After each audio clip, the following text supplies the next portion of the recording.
Welcome to episode 143 of the Startup Show. Today we are here in Zürich and I'm talking to the CEO and co-founder of TestingTime, Reto, and we're talking about entrepreneurship, we talk about TestingTime, but we also talk about various investors here in Switzerland. And last but not least, we talk about MVPs and how to hire and fire. Make sure to stay tuned.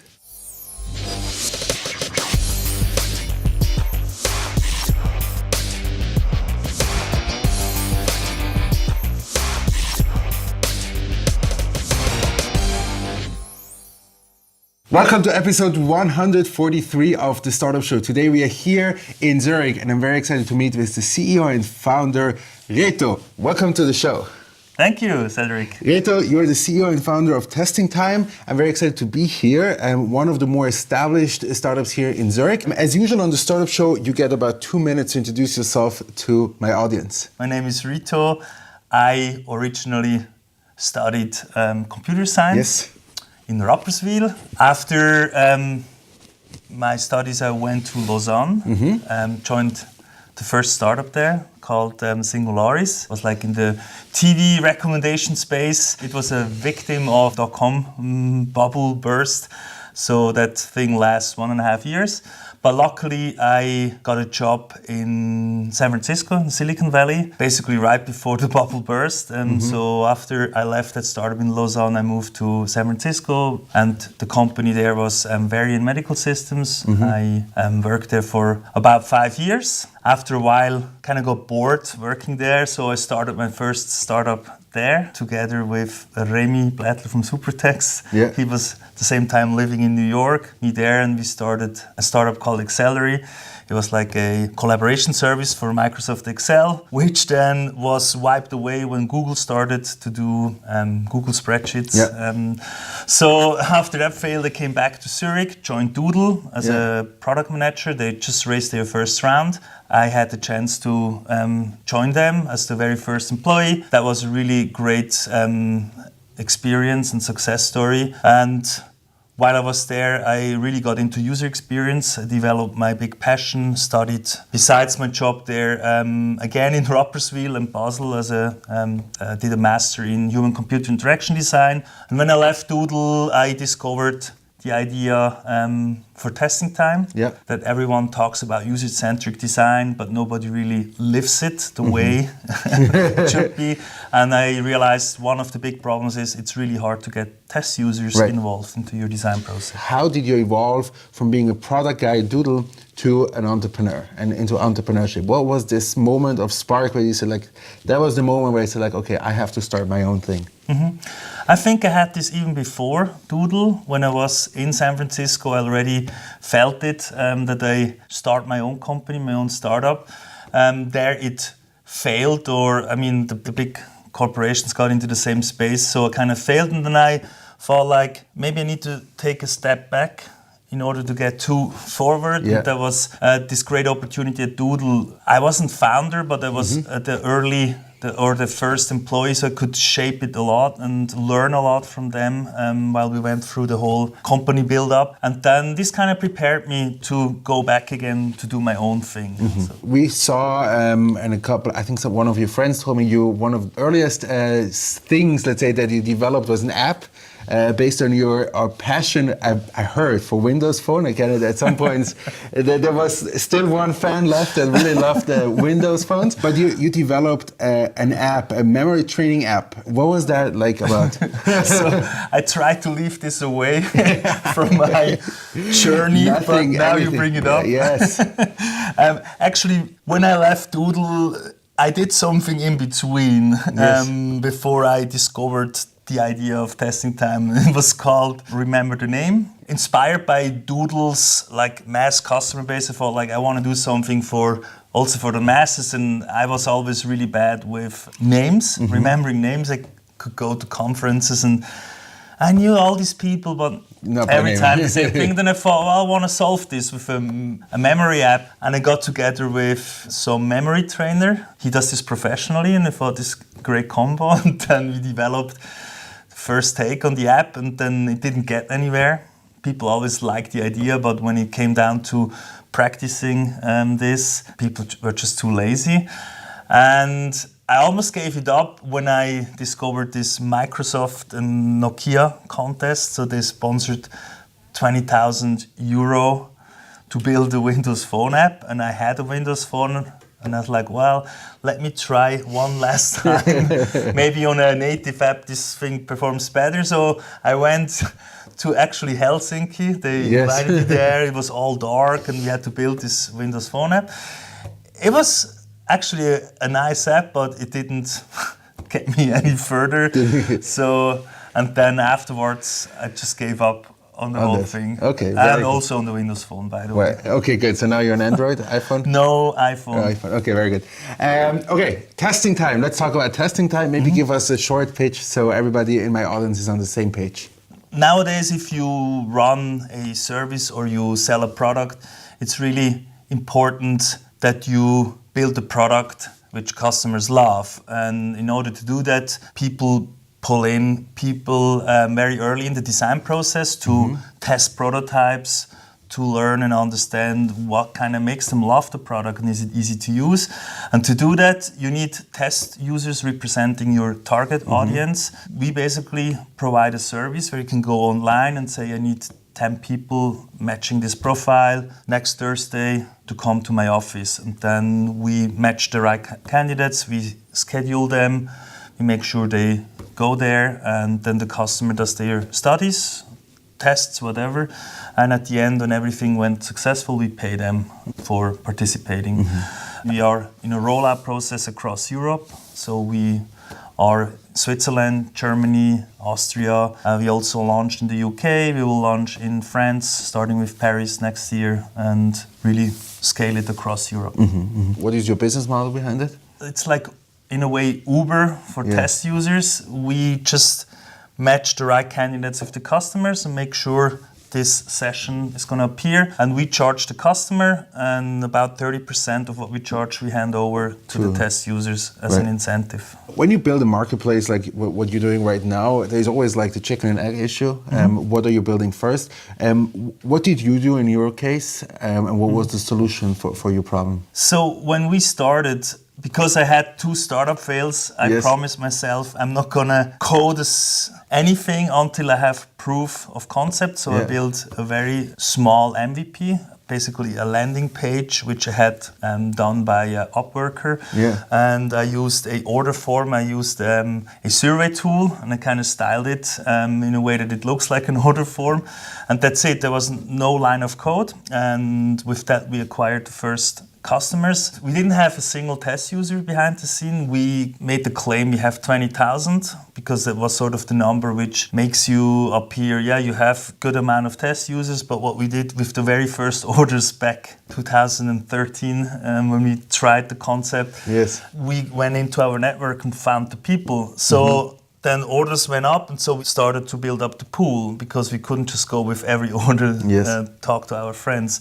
But that was really the MVP phase. You have always like supply and demand has to be in balance, you know, but usually you start with the customer, and as soon as you get demand, you kind of start building up the pool so you can deliver, and then this whole thing goes on. Okay, when you look at the roadmap, let's say since I think June 2018, I saw online that you raised a round of 2.8 million through Investiere. What's interesting about Investiere is that you have like an equity crowdfunding platform, but you also raised money from Mike, who I guess you know from Doodle, and from Post and the Zürich Kantonalbank. How do you see the differences between, let's say a regular investor, a private investor such as Mike, VC, as let's say the ZKB and the Post, and then you have also let's say Investiere equity crowdfunding, which is a nice overview of like you had it all. So basically, we did a first round, or a round before that, 2.8 million. That was in 2015 when we decided, this is no longer a project, let's go all in now. We did that also through Investiere. Actually, everyone, even Mike, they kind of invested through that platform. They didn't like directly come to us, because that was just the deal. Everyone has to be pulled together through Investiere. That's how they work. And only with the second round, we got institutional investors like ZKB and Post. Honestly, behind even institutional investors, there are great people. Post and ZKB, they're really helpful, and they mean it well for you. It's just about placing money. I always thought for them it's just placing money and build up a portfolio. But no, these people care, whether private people or the people behind these institutional investors. And because we went through Investiere, we have quite a big cap table, but there's a lot of wisdom of crowd behind that. If you need help or so, you can write them and you always get someone reply with a new hint or idea, and I'm really happy with that. Even if it sounds like logistically difficult to handle so many shareholders, but we have had luck so far and they were really, really helpful. When you look at, let's say, the trends in the market research vertical, what would you say, let's say, number one, when is the right moment to, let's say, start using your tool? And number one, what is, let's say, your vision in 10, 15 years? I mean, first of all, we are positioned primarily in the user experience sector, and market research is actually a secondary pillar or a secondary market for us.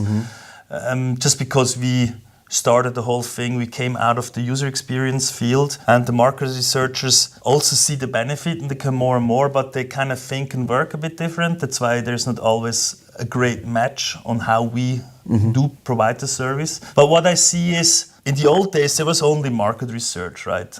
Starting like like 2005, when Apple really disrupted the market with great user experience, the whole world became aware of user experience. And so suddenly companies started to build up user experience teams. So this became sort of a new field, a new discipline within the company. And about 5 years later, starting with 2010, suddenly like innovation labs came up. So suddenly companies also not just wanted to get the user experience right, but also really through the digital transformation, the whole idea about innovation and management and how can we disrupt going forward. So basically we have market research, user experience and innovation labs, and all three of those are interesting to us. It's always good to position yourself in one segment to are well known for that, and then you start to expand into the other fields. Right.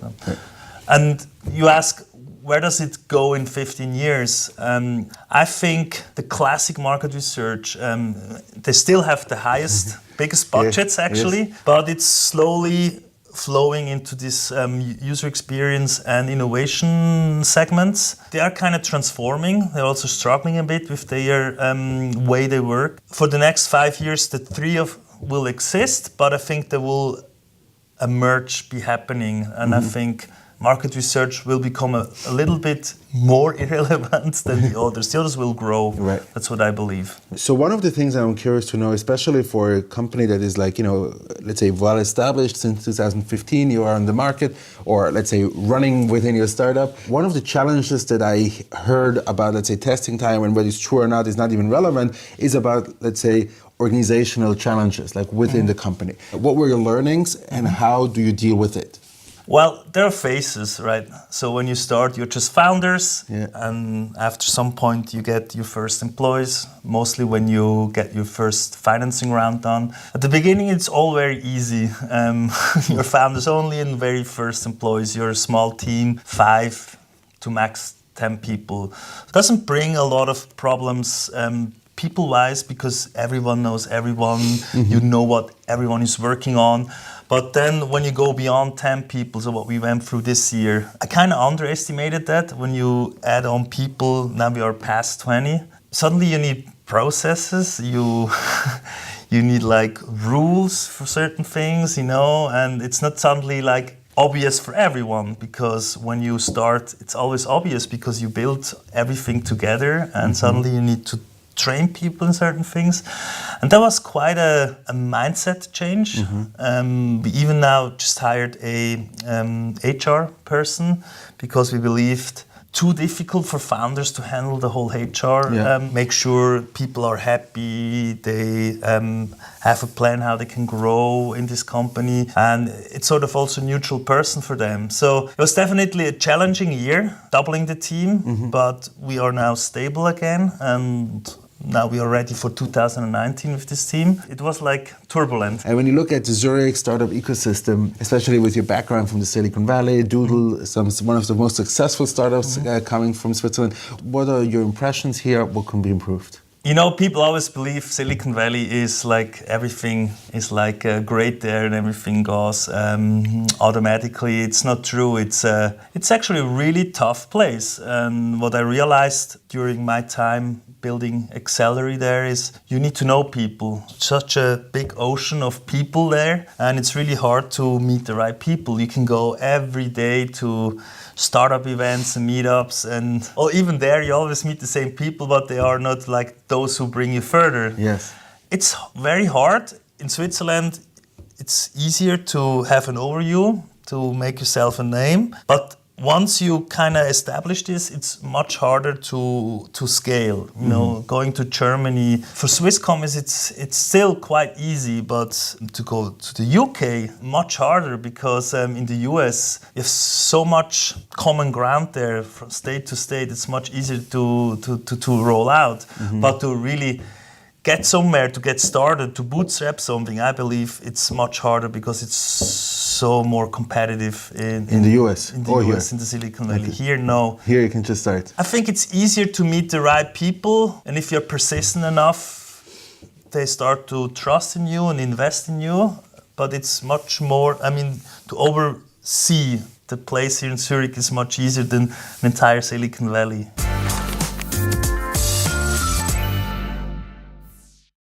How are you making sure to be a good leader? To maintain a feedback culture, I have weeklies with most of the people here in the team. To read books, I have a coach, which also reflects me from the outside. So these are the three things I do. What's your most memorable startup moment? When we crossed the 1 million revenue mark. So that was the moment. Yeah, that was a great achievement. You know, it always like it's a great achievement. It's like first, it's how do we get the first 100,000, 250,000, but 1 million, it feels quite good. So you've built something meaningful, actually. Yeah, I guess. How do you achieve and maintain a balanced life? Part is the coach again. This is something I want to improve now because you can easily get lost in work, especially when I don't stop at night. How do you keep your productivity high? First of all, I follow part of the recommendations of David Allen, Getting Things Done book. So zero inbox is one of my credos or things I maintain. Block out time every day. I'm reading actually at the moment the book called Deep Work because I believe most of us do a lot of shallow work, always getting distracted and you never reach deepness in what you do. I want to implement that more thoroughly into my work week to really, when I have to do something, I can really sink deep without always getting dragged out. And I think this will tremendously improve my productivity. And the last one, what do you consider success in life? That's shifting. You know, when we started this, I always believed building a company and sell it will be the big achievement. We're still open once we have established a really good, well-running company to sell it eventually. But for me at the moment, it's really nice to see to get in every morning and see like 20 people here really motivated to want to change something, have an impact, and to work with those people. That's already a success for me, and I'm really happy I can do that and in a way help build it, together with Oli, my co-founder. And that's already a success.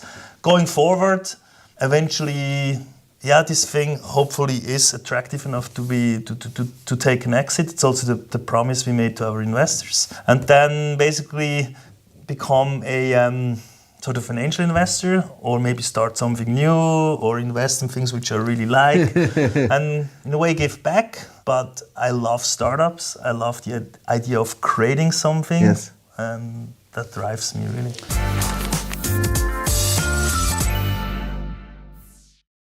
So the last part of the interview is where you give all the people out there some advice, some practical advice, maybe something that you wish you knew 20 years ago. Follow the lean startup approach, build an MVP, fake it to make it, don't code, and validate that you have actually something meaningful. You can save a lot of time and money, because the previous startups, I developed a lot of code just to find out nobody cares. Yeah. And that's the first thing. So MVP, you can build this within a couple of days. The second thing, when you hire people, listen well to your gut feeling. If there is a doubt that something doesn't feel right, rather don't do it. And if you still go ahead and you realize that was a wrong hire, then cut it, better sooner than later. Because every time you have to let go of someone, the only thing which is that, like, we should have done this earlier. But be wise when you select candidate, and it really has to feel right. Even the slightest doubt, just don't do it. Okay, Reto, thank you so much for being on the show today. Thank you very much, everybody who tuned in today for episode 143 of the Startup Show. Make sure to stay a few more seconds so you'll see who is up next Monday, and I'll see you there. Have a great day. So hello, everybody. I'm Zheng Zhongsu, the CEO of Fixed Position. Stay tuned in till next week to see the full video. Thank you.